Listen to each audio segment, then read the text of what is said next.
thanks for tuning into Power Athlete Radio. This week's Power Athlete Radio episode will be a lesson to you all. If you find yourself within proximity of both an ocean and Raph Ruiz, you will be tested. The crew heads to Tampa to take over CrossFit TAS's warm-up for 17.1 and answers your questions.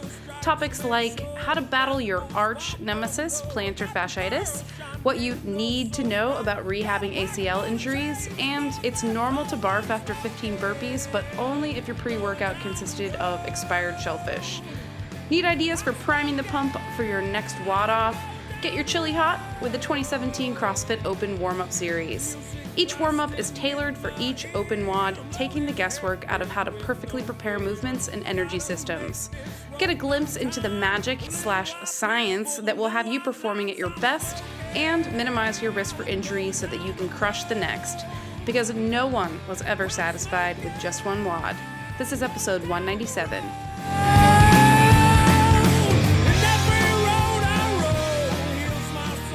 Power Athlete Nation, what is up? This is Luke. You got Tex on the other end. Tex, say hey. I won't say that. I'll say howdy. Everybody who wants to hear Tex say hey, say hey. Good thing they're not there. We are bringing another episode to you. Is that the right order, Tex? Of the premier podcast in strength and conditioning. Usually right? You lead off with that. Okay. The premier anyways, here podcast it is, is strength and conditioning, another episode. Yeah. So if you think Tex sounds a little hoarse, that's because we are fresh off the plane from Tampa, Florida, and Tex had quite the adventure. He went out a day early, traveled with Master Splinter. I showed up a day after him, and I was just media man. But let's see. I'll give before you were media man. No, I'll give a short itinerary. Okay, so my itinerary was fly, land, swim, eat. Then we did Friday Night Lights at TAS CrossFit, and then filmed the cert, and then flew home, and then now here we are. But Tex had a nice, interesting Friday morning, like pain cave session with Ruiz, right? Yeah, just a good old fun Friday.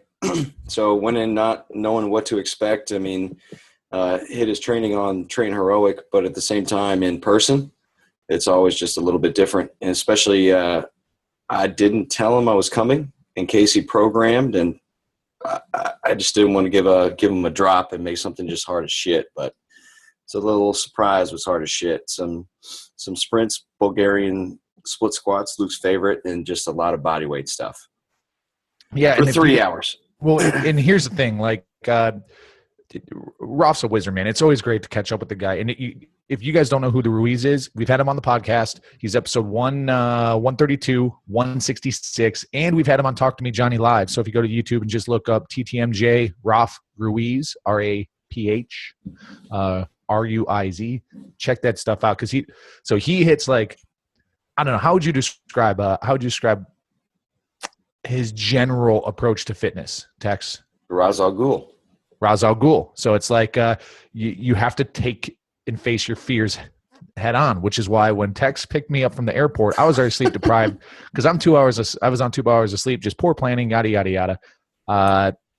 Get there and he's like, oh, we're going to have lunch with Raph. And like my guard is down. I'm tired. You know, when you're tired, sleep deprivation is like being drunk is what I'm told by Ruiz through text.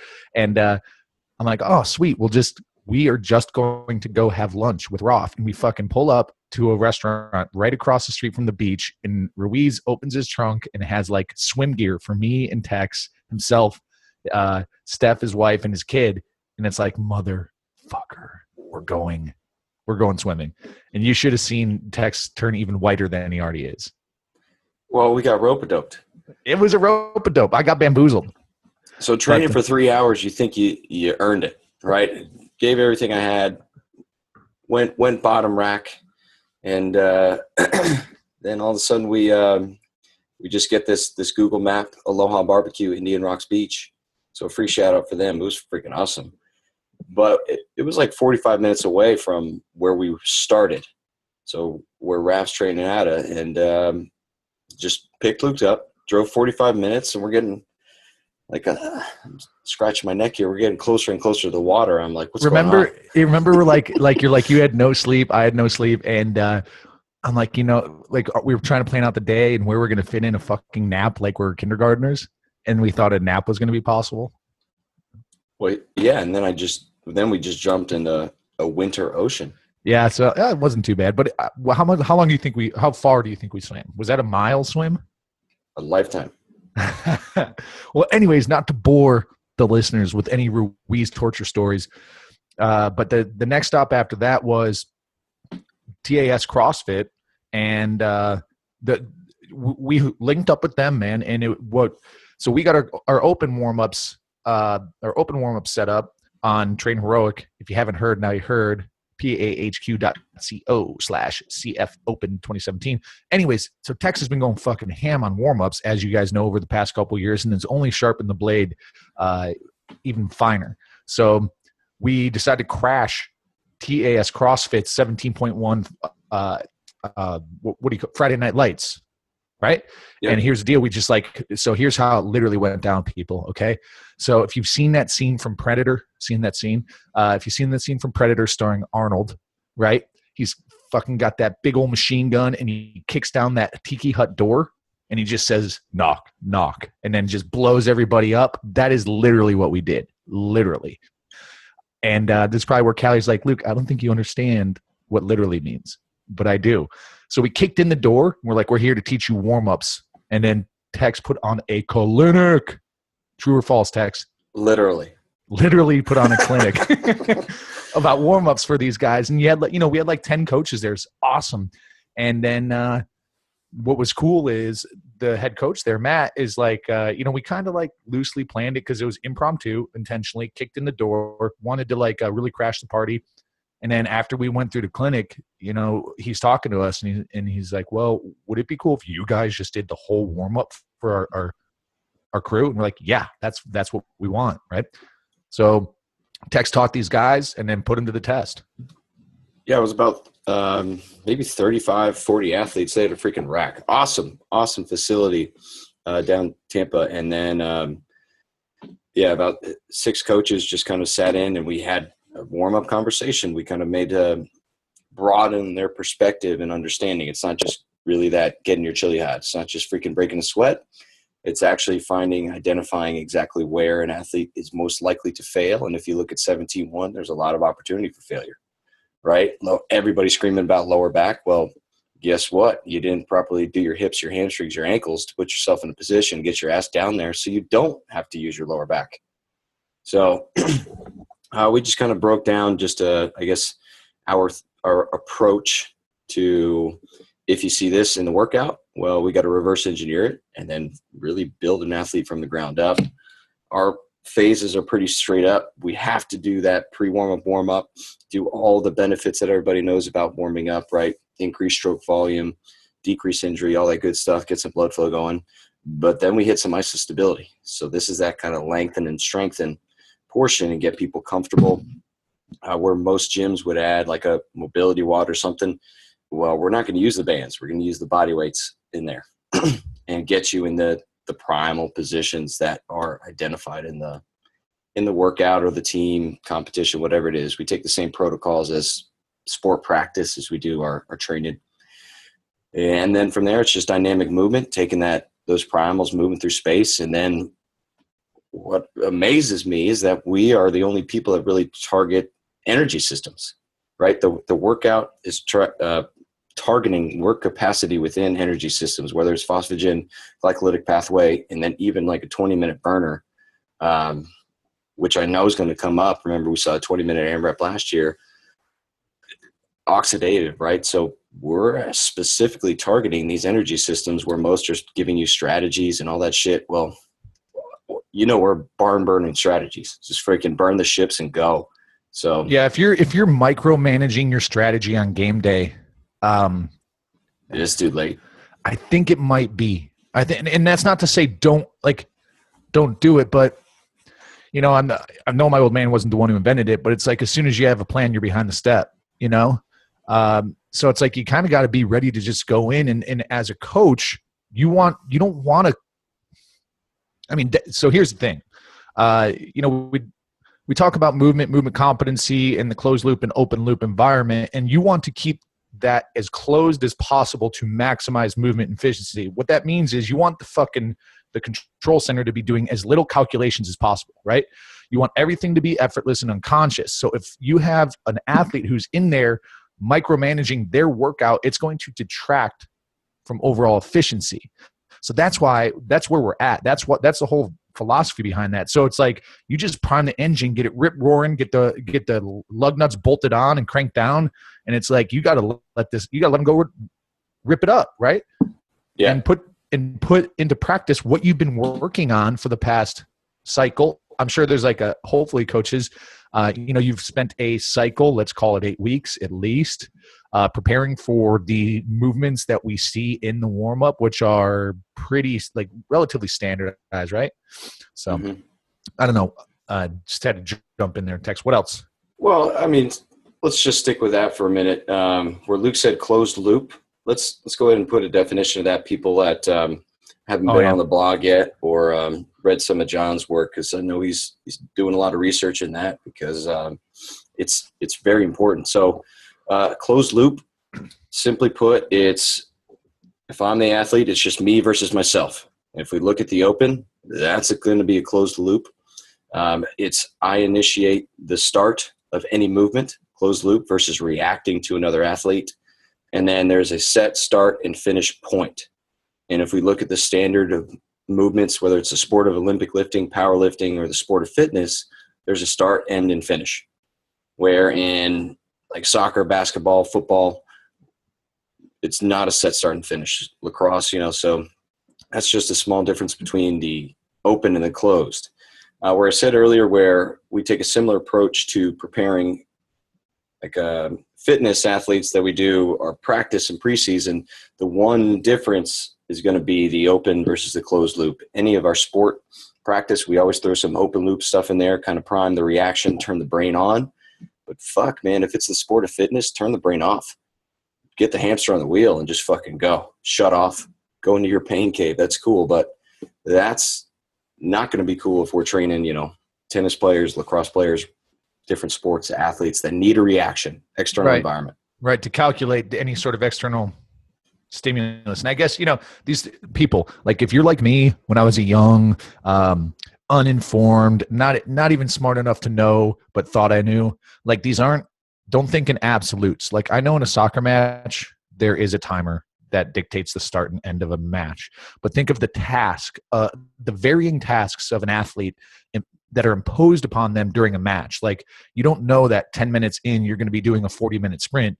Whereas, within your WOD and within the open and within the competitive CrossFit arena, even if the workouts are announced like 30 seconds before, the task is outlined and you have a structure and blueprint, which closes the loop, and everything is then, as you're performing the task, there's no external stimulus for you to calculate, to detract from motor efficiency, right? Motor pattern efficiency. Yeah, even though you're working out next to somebody, or it's kind of like the game style right there in their lane next to you, it's still you versus you. Now, the moment we get into throw some arm wrestling in there, some leg wrestling, or like dodgeball. I hope you're listening. Leg wrestling, dodgeball. Then that's when it's going to be an open loop. Anyways, should we answer these questions, Tess? So here's the thing. We got fired up because we fired these people up. We saw some people get fired up. We saw some things we did like that we didn't like. And first off, in 100%, like all due respect to the gym and to the host, they didn't know what they didn't know. Okay. And so everything, they had a learning opportunity. I think the coaches did great, but we saw some things we didn't like. Right. And there's always room for improvement. And I was just talking to a buddy of ours yesterday regarding the seminar, that this is opportunity for these guys. But we got fired up and we're like, all right, let's get some people's questions on training and on the open. And that's what this podcast is about today, people. We threw a little quick request for Q&A out on Instagram, and you guys delivered. So here we are. We're about to just drop our pants and answer these questions. Right, Tex? Oh, Tex's pants are already off. Sorry, you guys can't see that, but. All right, first question. All right, worst man fit. When doing all lunge variations, bodyweight, dumbbell, sandbag on power athlete programming, should we be bringing the trail leg up as you come to extension? Current sandbag demo does not show it. I know we should follow the demo and try to mimic these to perfection. So the answer, I'm just going to say, make it a habit. Just knee up, toe up. So even though knee up, dorsiflexion. Knee up, dorsiflexion, right? As they describe in the seminar, it's not toe up. It's really the top of your foot up. But I mean, toe up is just easier for us to scream at an athlete. Yes. Just make it a habit. So that we are lunging for a reason. We're lunging with the bar on our back. We're to really establish a long, pretty posture. So that way when we sprint, our posture is long and we maintain that lunge position, that pull through on the sprint. So we are lunging as a means to an end. Eventually we're going to immediately combo it into a step up. So I say go ahead and pull on through like a high knee lunge that we do have a demo that's dialed in there. And then when you step up, also finish, pull through, knee up, toe up, or knee up, top of your foot up, shoelaces up, whatever you want to call it.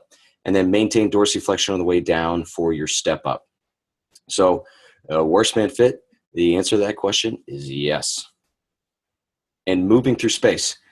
Here's also a challenge, guys. A lot of our lunges, many typical lunges in training, just load up the barbell. You go into your rack or you pull the bar off the rack and you just lunge back and forth. Majority of our lunges, we want you moving through space. Now, and also, I feel like we're in the trust tree here.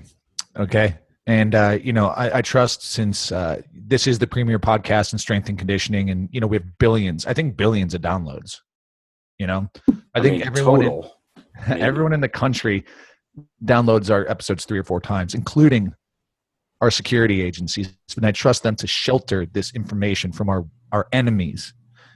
But there was a time when we were just running and gunning and rushing movement demos to get them up and train heroic. And maybe we were a little hasty with this one. Tex? Well, if you see a demo at the old Ruiz 144-1, it was a little rushed. Yeah. So it might have been like a one and done, get it to John or we lose our jobs type thing. But we are, once we get the new break ground on a new gym and get some like a bitchin' fucking gym set up, we're going to probably give a lot of those warm-ups a makeover, huh? What do you say, Tex? Oh, absolutely. Luke even teased a green screen.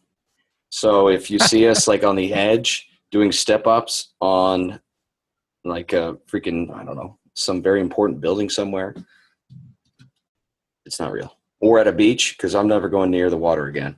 Or the moon. Is that where you spit your coffee up? Yeah, you can do that. All right, Tex. I'm going to barrel forward. Let's see. A boy has... I mean, we can talk about lunges more. I'm cool. No, Tex. No.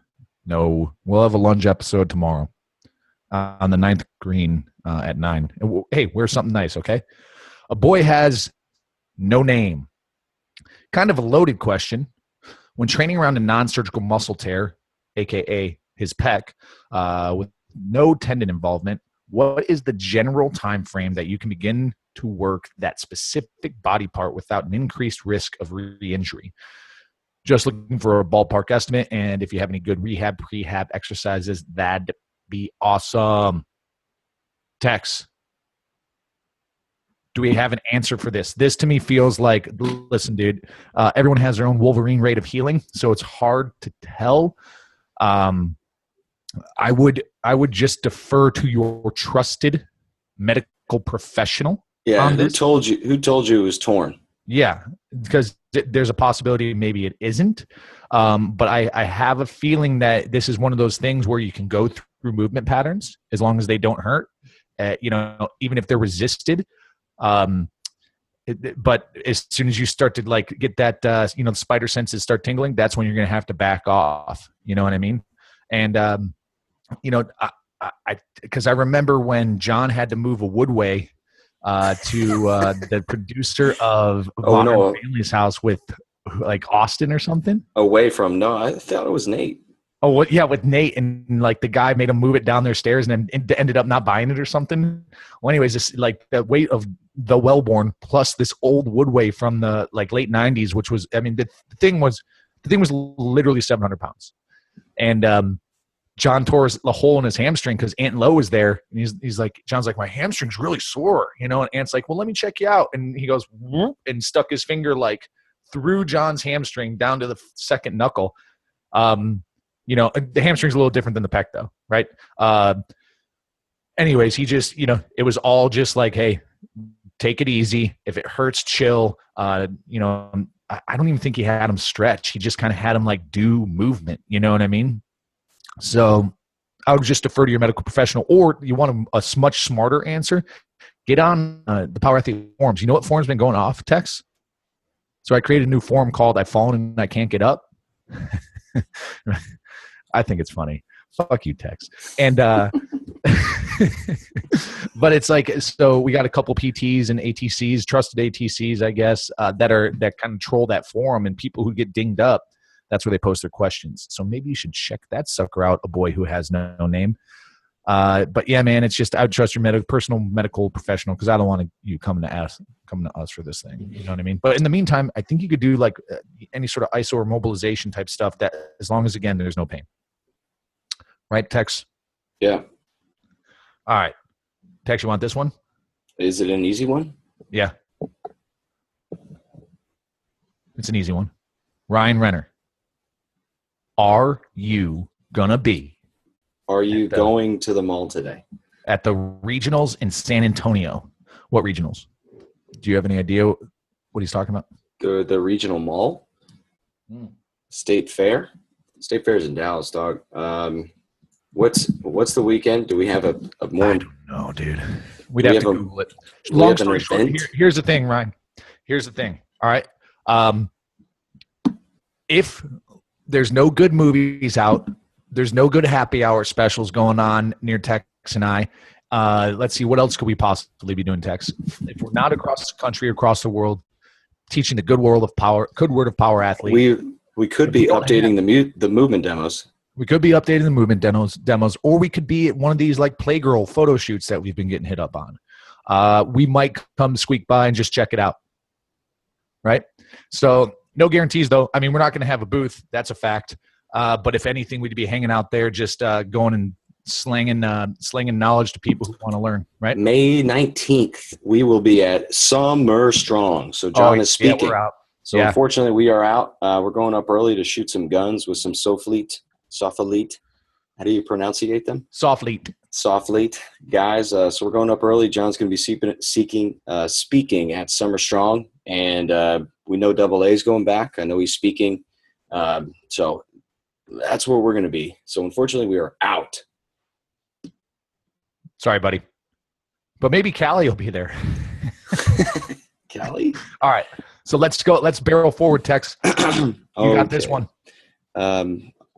When looking at plyometrics, what would a major discrepancy between standing long jump versus vertical counter movement jump mean in an athlete? So, yeah, I'll take a coffee, Luke.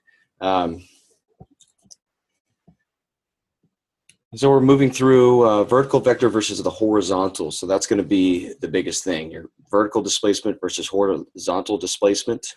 But if we look at what's the demand of an athlete. So again, when we look at tests, we're looking, all right, what does our athlete need?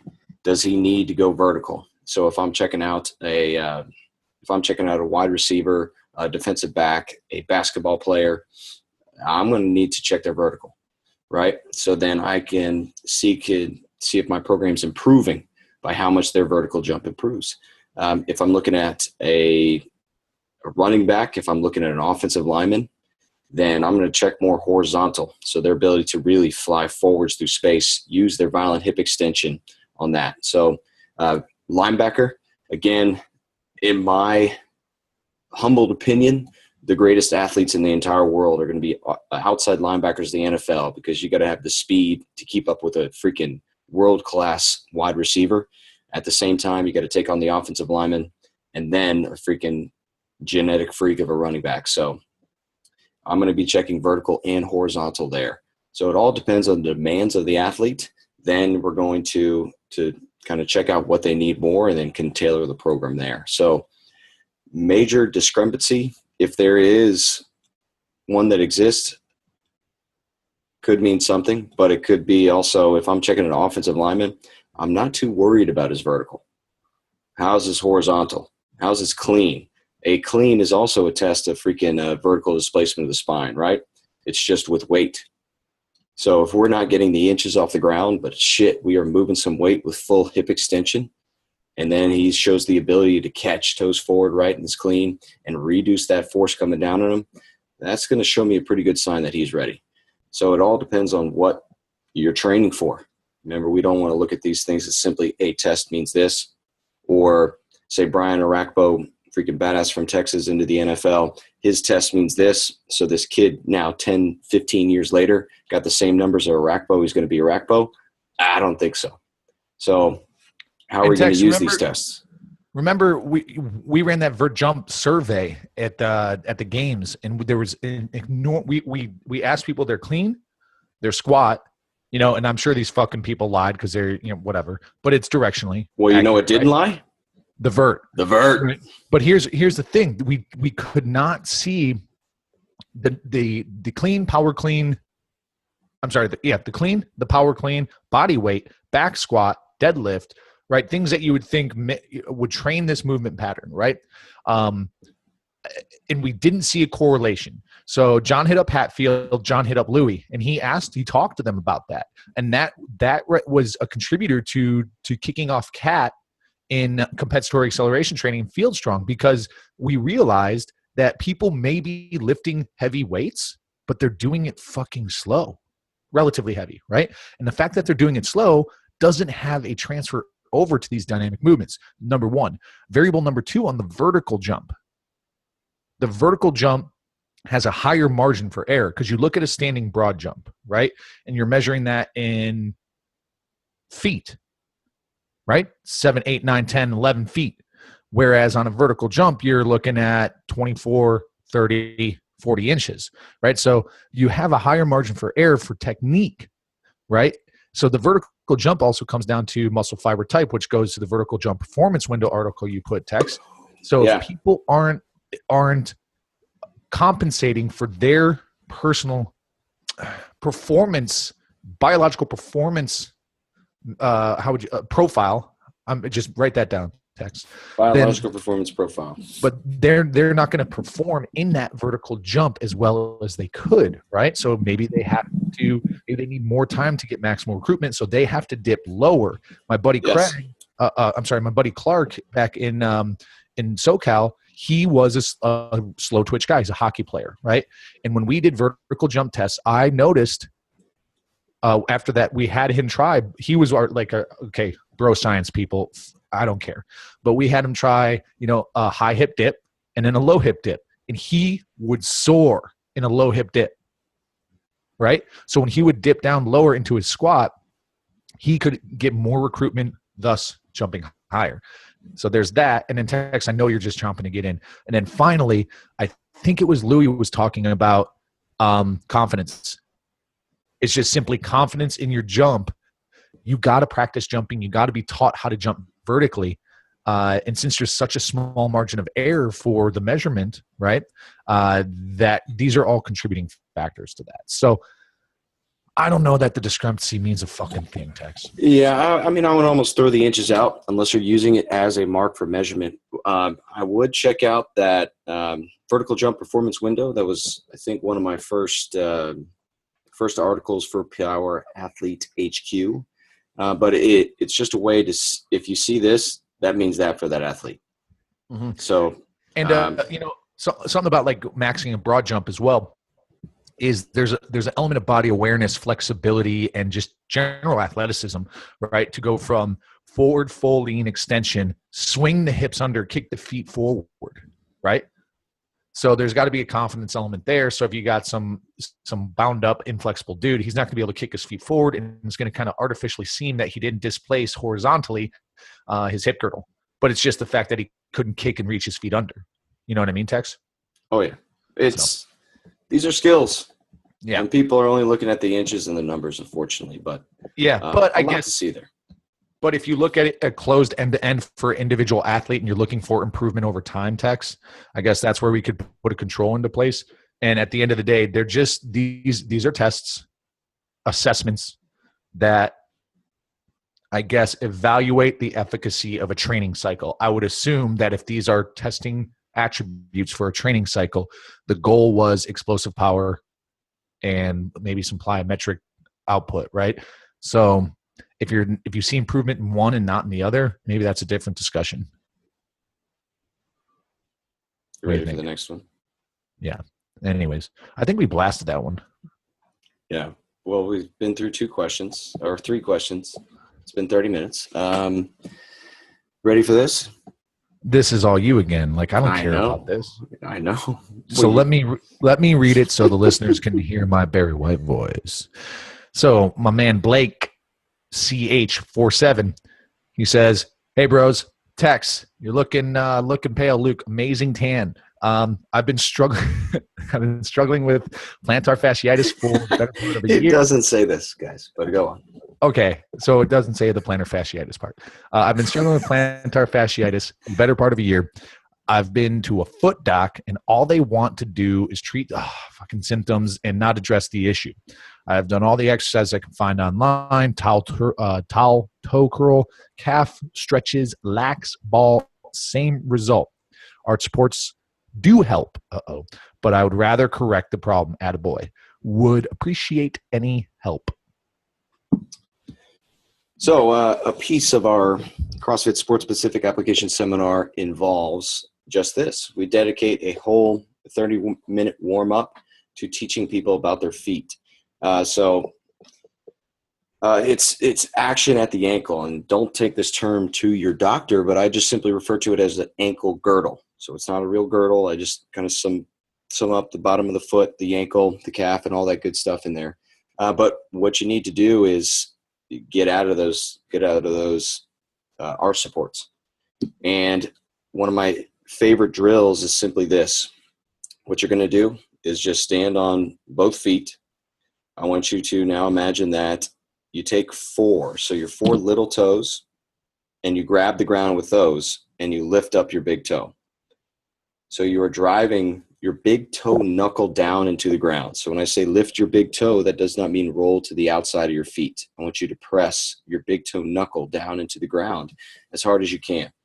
So what this is going to do, it's really going to create a false arch. Your objective here now is to build some isostability within the bottom of your foot. So that plantar, that's a muscle. So you're all jammed up in your muscle, and we got to loosen it up. So from here, the progression would simply be, all right, well, pick one of those feet up off the ground. Show me your ability to drive 4 little toes into the ground, maintain big toe knuckle contact down in there, picking the big toe up and balancing on one foot. It's harder than it looks, or harder than it sounds. I guess we're on radio. So again, developing some isostability in there. From there, we're going to add movement, whether that's going to be flexion at the knee, whether that's going to be internal, external rotation at the hip, but we're going to challenge your ability to maintain that position.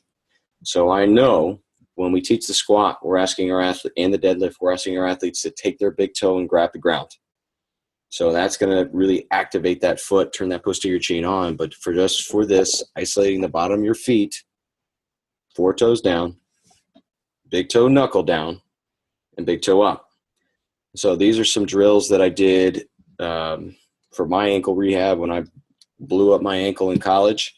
And what we did was we took a penny, put it in the freezer, got it all nice and cold. Then I took the penny out and I put it underneath the toe knuckle so I could feel the sensation, right? If I didn't have the proprioceptive awareness to feel the penny, I would then feel the cold sensation, right? So I'll know when I'm fucking it up. So start there.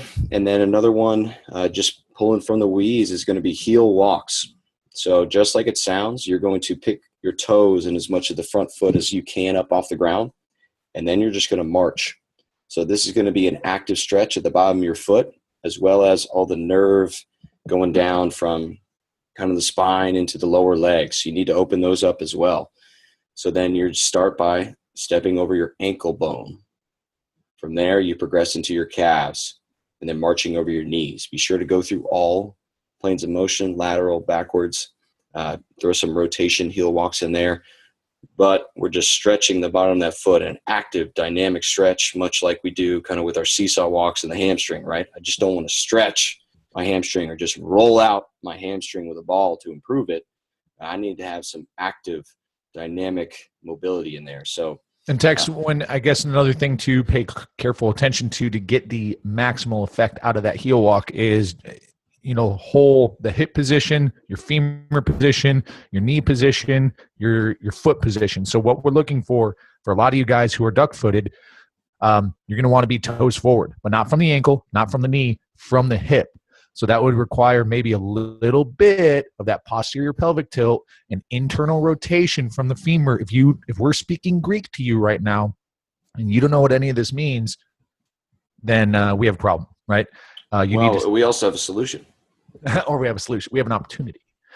So keep that toes forward, and especially as you pick that knee up, we don't want to see that heel or that foot. Imagine you're in a high knee position. We don't want to see it swing outside, right? We don't want to see it swing out and too much internal rotation. And same thing, we don't want to see it swing in with external rotation. So you don't want to see the knee come out excessively over the foot or inside excessively over the foot. We want to try and keep a natural just linkage. And there is also, guys, another article with many of these exercises on the line on powerathletehq.com, and just type in arch development and it's right there. Boom. All right, people, barreling forward. Tex, you want to read this one? I don't know which one you're looking at. Tomcat. All right, to piggyback off the last rehab question, I know John has talked about several times about some bouts with quadriceps tendonitis and how he has been able to manage it by, if I recall correctly, strengthening his quads primarily through front squats. I've had a hard time wrapping my head around this, as anytime I find myself getting my knees out of the way out over my toes, front squats or high bar squats, my knees light up. But sitting back and really loading up the hips, the hams more, with a lower bar position, completely mitigate this. I was hoping maybe you guys could dig into it a little bit more, and maybe, as this has always seemed counterintuitive to me. I got it. So I think he misunderstood. Is that possible? John's recommendations? Are you asking? And what I think he needs to start doing is, this sounds like an overuse of a primal text, right? And a misapplication of movement pattern. So something that might help you, Tomcat, is maybe turning the volume down on the squats and really starting to crank up lunges and steps. And you're probably going to have to go through a progression there. Pay close attention to the movements, movement demos we do have on the site, and text go. All right. So to apply this, let's just drop these two words, lengthen and strengthen. So why I love the lunges and the step ups, and why they're going to help you out, is when I step my right foot forward, right? Then what's my back leg doing? I want to ask my athletes to drop the back knee towards the ground so they got a straight line from the knee to the top of the head, which is going to really open up, right, that quad, that hip, that psoas, whatever is bothering you currently for your knee position, right? We're all the same, but we're all different. So it's going to target what's kind of get it in the way. And then that front hamstring, that right foot, we're loading it up. So we're going to strengthen that hamstring, that glute, that posterior chain. You're going to pull through into a left high knee, right? We want to target that, and then you're going to step the front foot forward.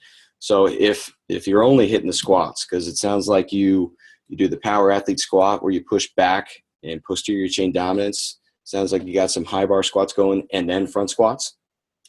What program you on, right? So throw in some lunges, see how those feels. It's going to be a major discrepancy in weight for right now, but think long term. Close the gap. Just got to close the gap there. It's a long question. It's a lot to read. Which one? That one? Yeah. All right, well, I'll take the next one then. It's going to be short. All right, my man, Jay Like.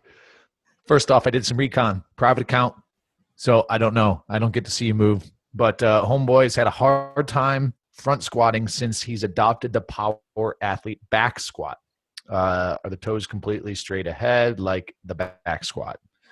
I don't know what that means, hard time. Like emotionally, is it due to like a hard time finding the time to do this? Or are you just struggling with what, depth? Are you struggling with the front rack position? What's his macro breakdown? Does he go into I don't that? know. Maybe he's has, too many carbs. Here's the thing, man. Yeah. The toes forward is part of a bigger picture that we call skill transfer. Generically, okay, guys? It basically means replicate the demands of the training goal, right? And our training goal is to unlock and unleash athletic potential for everybody under the sun. You don't have to be an athlete to be athletic, people. So we want to just put you in a healthy, linked up movement pattern. And we find that is toes forward, feet outside, shoulder width apart. There can be exceptions due to orthopedic issues or something, right? But we tend not to vary significantly from our prescription. So what I would venture to say is, I don't know. Short answer is keep going. Maybe it'll just show up one day. Yeah. Is it your ankles? Is it your calves? Is it your hips? Is it your lower back? Is it your lats? Is it your rack position? Mm-hmm. So a lot of discrepancy here, but I'll tell you, if you have trouble with it, where are you having trouble? Because you've identified a limiting factor right there. That's going to catch up somewhere else. Your cleans, your sprints, your speeds, your freaking plyo ball tosses. So don't think one-to-one. Bigger picture, like Luke said. But short answer is, same rules apply, bro. And keep on keeping on. And this is, I'll get this one text. I'm feeling smart right now. Okay. This much it's a long one. But keep on, like, here's the thing too. So this dude's adopted, and like I don't mean this to insult my man Jay Likey, because I likey this guy, right? But it takes time, man. You sound new, like this is a new thing, and it just takes time. And remember, it's a long road, okay? And the goal is to just keep moving down that track one day at a time, one bite at a time, right? So don't stress it, man. Do some, if you really want to start to attack this thing, and here's what I would do. Every day you squat, like maybe throw on your light warm up sets, just throw some front squats in there to try and to grease that pattern. Maybe it is just something like a new pattern. You gotta unlock something. So that's what I would do for you, buddy. Now, barreling forward, text JRoney74. I attended a CrossFit football seminar. The CrossFit football seminar, public service announcement, people, is now CrossFit's sports-specific application seminar. So he attended the seminar and had a blast, obviously. Learned a lot. And one topic that we discussed was the 1 rep max. I coach at a high school level and use the move some dirty weekly, if not twice a week. Did I read that right, Tex? You read it right. I don't know if it was written right.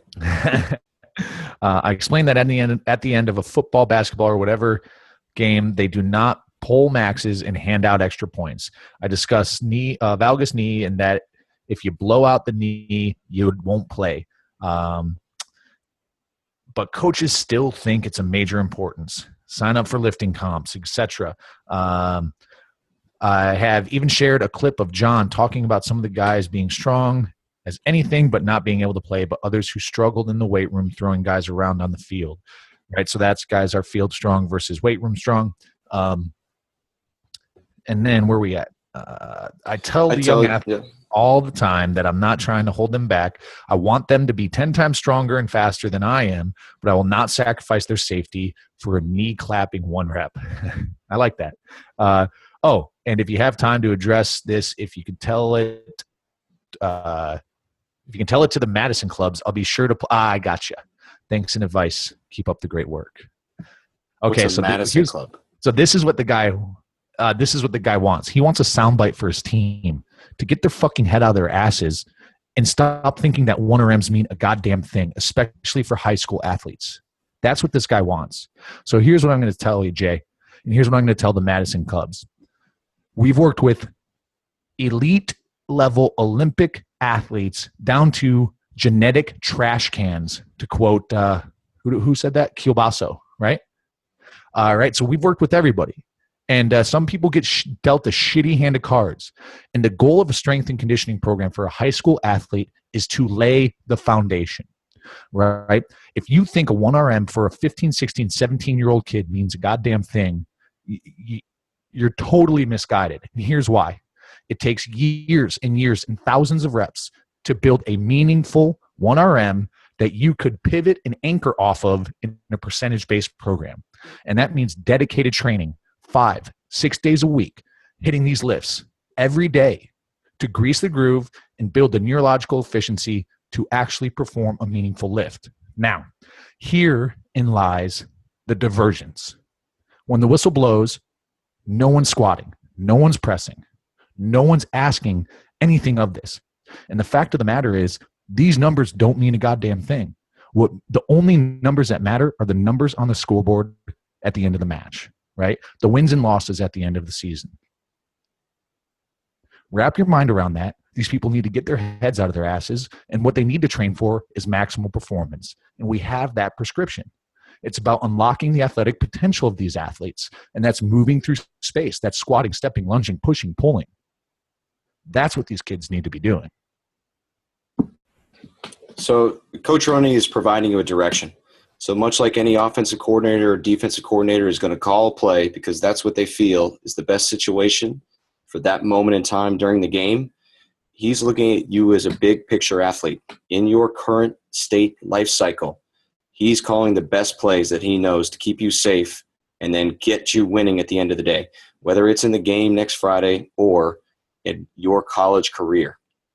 So this is an opportunity for you to prove that you are coachable, you can listen, and you are thinking of the team, the big picture, the end game, versus just one moment in time and being selfish. Take this as an opportunity. That's right. And just slow progressive overload is a fancy term. But what you need to do is just show up and do a little more than yesterday. And what this is going to build, and if Coach Roney knows what he's talking about, we're talking about our linear progression. We're talking about our bedrock program.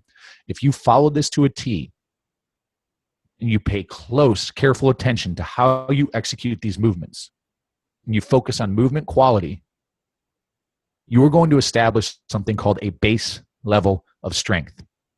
And what this is going to be is a neurological, physiological, psychological level of strength that is going to stick with you the rest of your life. It's going to arm you with the tools necessary to accomplish athletic tasks on any field of competition. It's going to allow you to acquire skills faster later on in life than some dipshit who started lifting weights when they're 20 or 30, right? So this is absolutely imperative for you guys to wrap your head around. It's a long road. You're a Google generation. You want this stuff to happen today, but it takes time. You need to put in the time. You need to put in the reps. You need to get miles under the barbell. And you need to listen to your coach and stop worrying about 1RMs. You need to go out there and play at the highest level that you can. How's that, Tex? Crushed it. All right. Coach, let me know if you need me to bleep out swears. Raider just called me out on that too at lunch. He did. Ruiz's kids. He's like, hey, Mr. Luke, why do you swear so much? I'm like, I don't know. Listeners like it. Listener. Allegedly. The listener, my mom. All right. Another long one, man. What are you guys doing on Friday nights? Let's see. All right. Possibly a really dumb question. You ready, Luke? Yeah, I'll answer this one then. When you have an activity that causes your heart rate to skyrocket when performed quickly, such as burpee, box jump, overs, or sprinting, what is the best way to train if your goal is to perform that activity as close to max intensity for a longer period of time? For instance, I can currently sprint for about 300 meters before I have to slow down or vomit. I would like to be able to run the same speed for 800 meters. Been doing burpees for years, and they never get better. I can do about 10 to 15 really fast, then either vomit or slow down. I know interval work is typical, but how do you guys approach programming them with the above mentioned goal? ?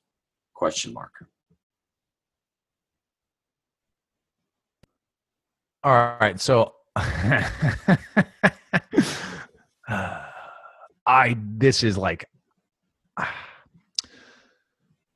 I'm curious because I'm curious if something like this, because that seems like a low threshold of intensity to barf.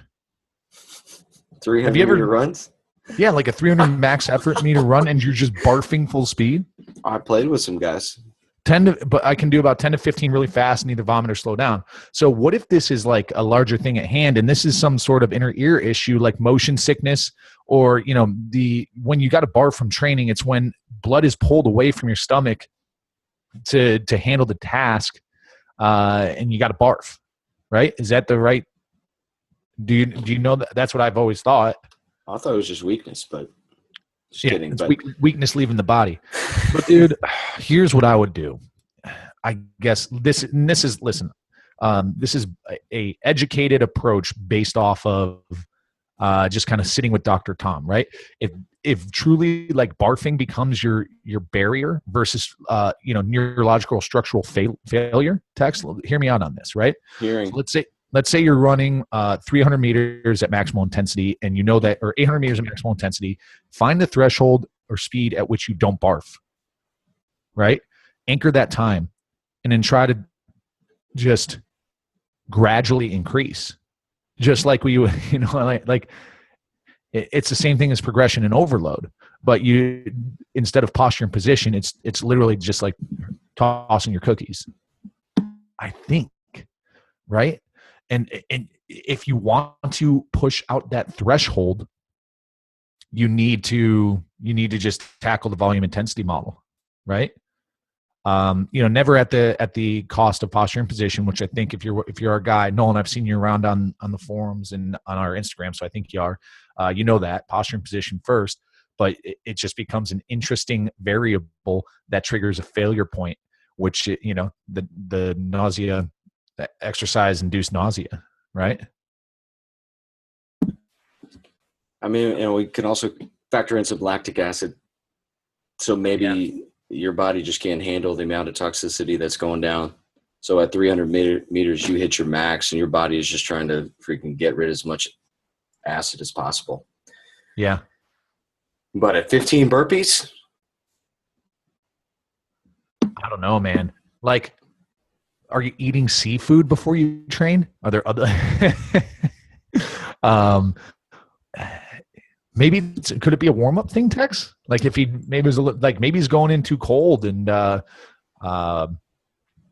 maybe he's just does his little warm up and then just says, fuck it, I'm going to run as hard as fast as I can. Mm-hmm. Like a wolf is chasing him, right? So so again, we got some articles describing this, and then it breaks down what happens with lactic acid for each energy system. So maybe check that out, because a 10 to 15 burpees, that's going to be your freaking phosphagen window. So you're want to look to push your alactic threshold. We're talking sprints versus burpees. I mean, I'm not mad at the burpee, but so check that out. We're just trying to push the envelope in which our energy system does not tap into the lactic acid. But as soon as you're puking after 15 burpees, we're already there. So then from the next into the glycolytic pathway, we're trying to really enhance the cycle in which our body buffers lactic acid, so that way it doesn't go into a freaking jammed up. So those of you that kind of, I know I've hit that wall in CrossFit in which just the quads are pumped. I can't physically do anything more. Well, yeah, it's not mental at that point. It's freaking your muscles cannot physically contract because they're so jammed up. So in terms of going back to even our warm-up for the CrossFit Open, what we try to do is just really hit 15 hard, fast seconds of the movement patterns that are in the open WODs, just to really tap into the glycolytic pathway for one instant, one moment, to kind of prime the pump, to get all those freaking lactic acid buffers going and ready, and they know a freaking flush is coming. And so we did all the warm-up work for Christy Adkins last year, from open to regionals all the way up to the games. And she said, where she would hit walls before, now just add in this simple approach that we hit, she loves it. And then she's back on it. She's not aiming for the games this year, but still is hitting our warm-ups and having fun with her athletes and teammates for the Open. And she's like, yeah, the first thing she said to me when I tapped in and asked her how she did was, yeah, no lactic acid wall. Boom. So her time was 12 minutes. I mean, it wasn't a 300-meter all-out sprint like you were hitting, buddy, but at the same time, she didn't run into the puking problem, which I'm sure many people out in the world have experienced at 17.1. Statistically, like everything happens, right? Isn't there a law? Hey, yeah. Someone comment, like, isn't there a law if you think about it, it's already been done or it's happened? Like a philosophy or hypothesis. I need to know the title of that so I can just I'd say that shit every day. Someone's already doing it. If we thought of it's on the internet? Yeah, something like that. Anywho. All right, Tex, that's a final question. Oh, we got a couple questions. Why do people say hashtag instead of pound? I don't know. I have a feeling the hipsters did that to us. Another question from Drake. No, we reserved the pound for like Pound Town. Pound Town. Yeah. Like taking them to Pound Town. Yeah. Not population hashtag, 1. Not hashtag town. This doesn't make any sense. And then we have Drake. Are you going to Oktoberfest? Did you get my email? I haven't answered him. Well, now's the time. What do you think, Tex? Round 4? Oh, God, dude. I think he said September 23rd and 24th. I don't think we have anything booked. I'm looking at the calendar. I got a block on that, or you got a block on that. No, I took the block off. Why? What was the block? It was a wedding, but the wedding got moved from Chicago to Italy. Ooh. I'm out, which means I'm in. Drake, listen. So if you people listen, first off, go to Oktoberfest. It's great. It's a lot of fun. And the guys at Reebok CrossFit Nuremberg are fucking awesome. Drake, thank you as always for setting this up. But herein lies the problem. Okay. There's a saying called when in Rome, right? So you go to Oktoberfest, it's a freaking beer fest. So you have a lot of beer. And then next thing you know, you find out that you're on the early train to Oktoberfest and the hotel calls and says, why the fuck haven't you checked out of your room? And texting all of our stuff is in the room. Scattered. And scattered everywhere, because we went after the cert. And then we're like, well, what do we do? We're already we're in Munich. Do we go back? And the answer is clearly no, people. So we go and enjoy Oktoberfest, spend the day down there, just enjoy, I guess, local cuisine and tradition, which is basically just a bunch of beers, right, at a beer tent. And then we got to go home, and by the time we get home, it's like midnight. We got to figure this situation out. They just jammed all of our stuff in our bags.